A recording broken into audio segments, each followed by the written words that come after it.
Hey, how you doing? My name is Arman. How are you doing on this most fantabulous day? Me? I'm doing most extraordinary. It's a pleasure to be talking with you. Let me give you a brief history about myself. I'm a writer. I'm currently looking for an agent or an editor for my book, A Boy in Wonderland. I'm also launching a website for my book. It's called aboyinwonderland.com. So that should be up and running very soon, so go check it out, aboyinwonderland.com. In addition, I'm a tutor. I tutor all grade levels. I find that very fun and interesting and educational. You always learn something new from kids. In addition, when I was a little kid myself, I made this crazy A here. I was like 3 years old or so, and I put little googly eyes on it and stuff like that. So even when I was very young, I had a very big imagination. Moving on, I'm very big on libraries. I love reading, of course. But aside from the reading part, I used to be a big Star Wars collector. Since then, I've sold off most of my collection, but I have here this Toy Fair Darth Vader. It's one of my more favorite pieces. What's fascinating about this toy, if you give me a second here, is that the actual lightsaber you see sticks out of the package. This toy is considered pretty rare by most collector standards. It was only given away at the Toy Fair in New York, and it was available to fan club members for a very brief period of time. Moving on, some of the books I enjoy is Kurt Vonnegut's works. This here, Cat's Cradle, is a very good book.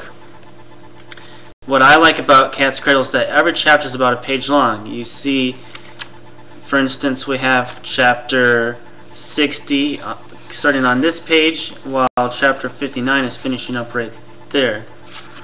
Another book I like, or another writer I like, is Philip K. Dick, and one of my favorite books of his is Do Androids Dream of Electric Sheep, which is what the Blade Runner movie is based off of. It's about androids. It's a very interesting book, and the film is interesting too, but the book is like a million times better, so read the book.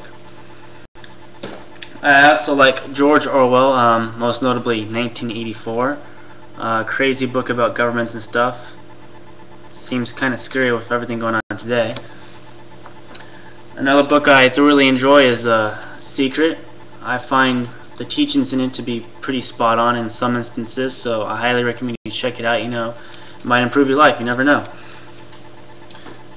Another book, well, not another book, I'm really big into science fiction. I read a lot of different stuff, but science fiction is one of the ones that I read a lot of, and so I have this anthology here, The Best of the Best. This looks at the last 20 years or so of science fiction, and it's very good if you want to get an understanding of like what's in there in science fiction. It has a lot of short stories and novellas, and it's like a bajillion words long, so this is like very thorough.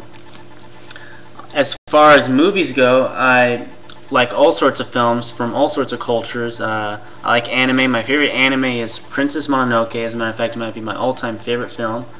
It's by Hayao Miyazaki, same guy who directed Spirited Away, so check this film out. You'll enjoy it. I also find Asian live-action cinema very interesting, so this film here, Battle Royale, it's a very good movie. It might not be up to some people's taste because it is a bit violent, but it's very different than any other movie I've seen. Going on the cultural thing still, another great film that I highly recommend for anybody is The Red Violin. It stars Samuel L. Jackson, but the main character is this red violin. It spans like 500 years. It goes through many different cultures and countries. You know, you have China, you have Italy, I think. You know, you have everything in it. It's a very good movie. Check it out. And finally, I've been watching a lot of the original Transformers series, so I just brought out this Transformers DVD here. It's not actually of the original series, but I've been watching the 1980s series. I'm currently on season 2. To be honest, some of those cartoons, you know, they're a little bit, the movie has a lot of action and stuff, but who knows. I've also watched a lot of the Academy Award nominated films, including Sweeney Todd. Well, actually, that should have been nominated for Best Picture, but it wasn't. No Country for Old Men's probably the best one. There Will Be Blood. It's I don't know about There Will Be Blood. It's very Citizen Kane-like in nature. Well, that's a little bit about myself. How about you tell me about me? Don't tell me about me. Tell me about yourself. I got it backwards there. Sorry about that. Well, talk to you soon. All right, bye.